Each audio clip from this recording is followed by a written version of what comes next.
me again. Good afternoon. A bit about myself. I'm Karen Wu, born and raised in Beijing. I've been working in EU study and working in EU and America, and of course my home country, China. Most of my career is been with private sector, and I quite enjoyed it. I would say that I was very lucky. I was born in the 70s, so I've experienced the whole opening up, the fast pace of China's GDP, double-digit growth. So that is like a heaven age, if I recall it back. And so, yeah, just like me, it's just been experiencing the whole fast-growing economy. Um, the, Currently, I have two titles. The first one is I'm working for Novelis. It's a material science global company, a multinational corporation, and we provide material science. It's a material science company. We provide a lightweight a solution covering quite a few value streams. For example, aerospace, automotive, and can. And another title is I won't say I enjoy more, but it's really interesting. I'm also the chair of the business sustainability of AmCham China. And a bit about this committee. It's been established back in 2014. That is also a milestone that ESG has been highlighted in China's agenda. Too many MNCs here in China market. I'm the first chair there, and I'm still working there.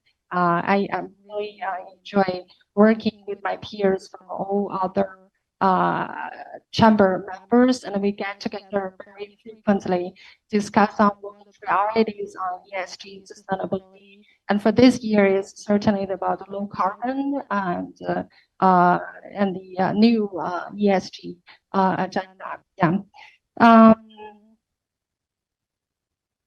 Talking about and the first question I ever got is about the challenges that have been faced as a woman leader. In China, when we talk about challenge, we always talk about opportunity first.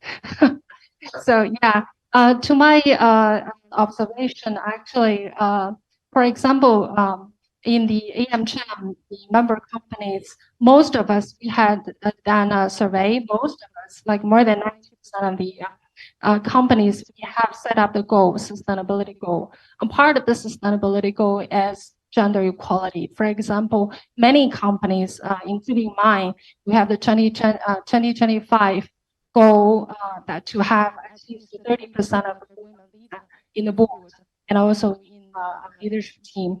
We are not there yet, but we are working on that. I believe many of my peers from other MNCs, they're also working on that. I think that is in overall environment that provide us a very more gender friendly environment in business with a specific goal. And also with the involvement, talking about technology, I think the involvement of technology, actually that also provides more opportunities to women in the tech world. That is very impressive.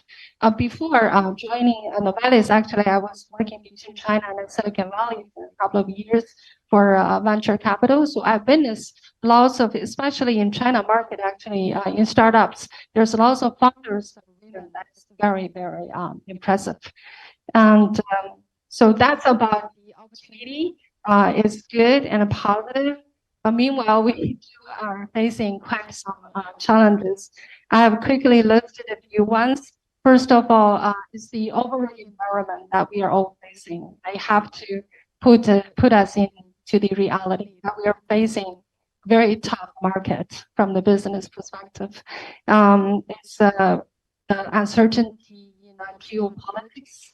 The disruption in value chain has been with us for quite a few years.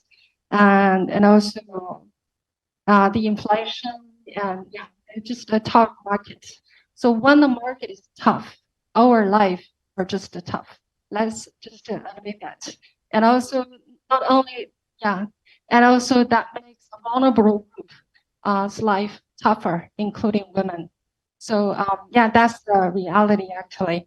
So when again, as I briefed you before earlier, that I was very lucky to experience the double-digit growth here in China. And back to then, I think the MNCs, they're very patient to the junior. I started as a very junior staff, and I really appreciate the training and also all the very friendly colleagues from all around the world.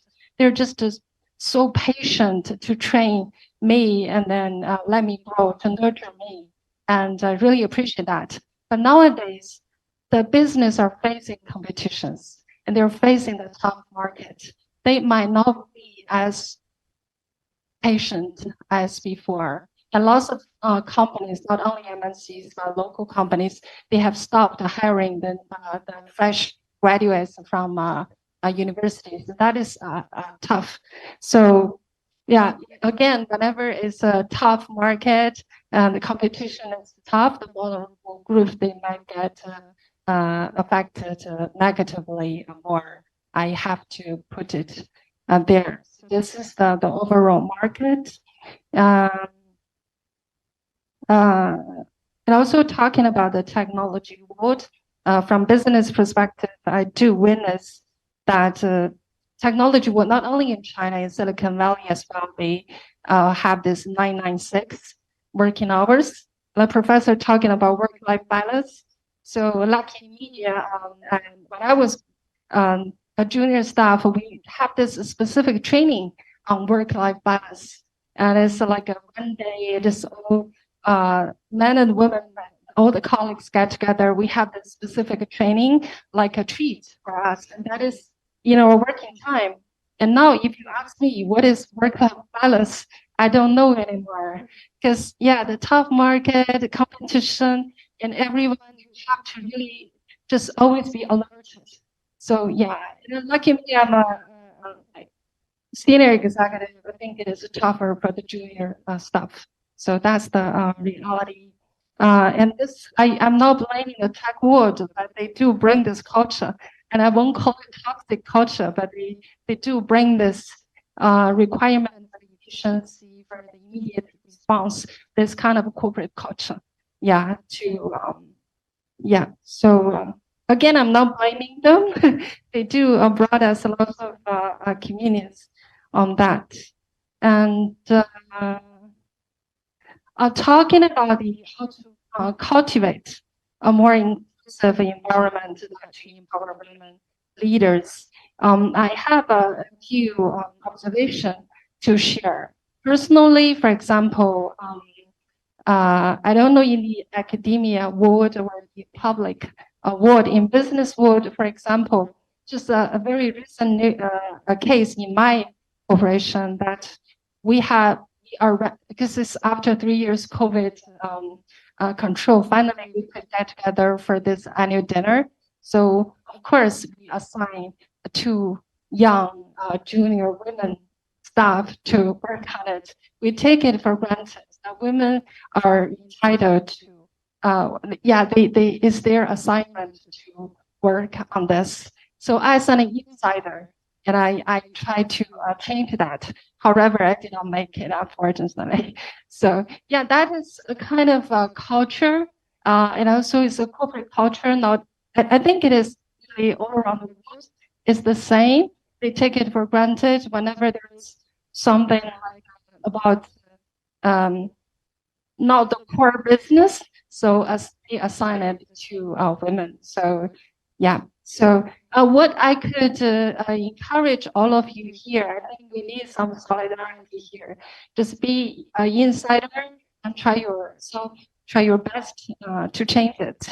So if I may, and also as I shared earlier, talking about women's solidarity, I have read lots of reports, and also I myself experienced that. There is always, I don't know, it's a culture or human nature. As I myself, I have experienced this, that there is always some conflicts among women. I myself have, especially between the women leader and their women subordinates. And that's like the reality that I have faced, I'm still facing. nowadays. So I've read some reports about that. I think it's like a global issue all around the world. So that requires some solidarity for us to be more insecure and to enjoy working with each other first. And also another observation to share is, unfortunately, I travel a lot here, and also I think there's still, even in the corporate culture perspective, there is still some difference. For example, from the head office, usually the head office they adopt more standardized corporate behavior for MNC, and usually the head office is based in tier one city, Beijing, Shanghai, Shenzhen, etc. However, in the branch offices, they might just don't adopt exact the same standard of the business culture, including the gender equality, based on the culture and based on the just in the branch office. Usually, they're on the tier 3 or tier 4 or even smaller cities. That is one observation to share. So there's some work we could further improve. Again, as a women leader, I believe, and as always an insider inside of the corporate, there's lots of changes we can make, and we just need to continue working on it.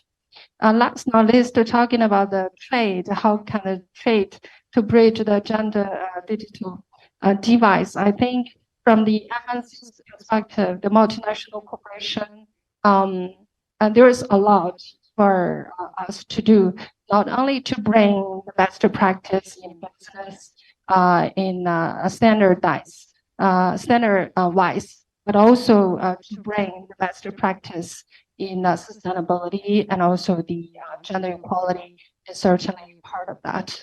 So again, in all, as a woman myself, as an insider in the business world, I always encourage myself and encourage all of you to try your best to make change, to make our life easier every day. Thank you.